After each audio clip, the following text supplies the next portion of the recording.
বাস CNG অটোরিকশার সংঘর্ষে প্রাণ গেল ৬ জনের, গুরুতর আহত আরও এক যাত্রী হাসপাতালে চিকিৎসাধীন। হতাহতদের বাড়ি শেরপুর সদরে। এ ঘটনায় এলাকায় নেমে এসেছে শোকের ছায়া। প্রতিনিধি শরীফুর রহমানের তথ্যচিত্রে ডেস্ক রিপোর্ট।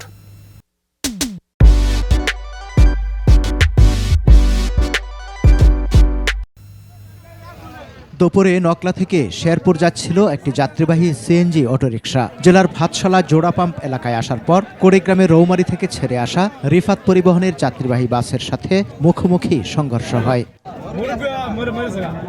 দুর্ঘটনায় ঘটনাস্থলে অটোচালক সহ ৫ জন নিহত হন। তারা হলেন সদর উপজেলার কামারিয়া গ্রামের লোকমান, আলিনাপাড়া গ্রামের স্বামী স্ত্রী মুকলেস ও উম্মে কুলসুম এবং গজারিয়া কিঙ্কর গ্রামের ভাই বোন কামারুজ্জামান ইমন ও মাই শামীম।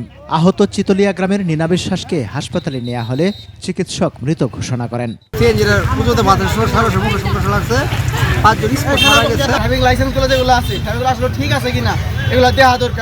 এইভাবে অনাকাঙ্ক্ষিত ঘটনা কোনো পরিবারের কাছে কাম্য নয়। বাসটি জব্দ করেছে পুলিশ।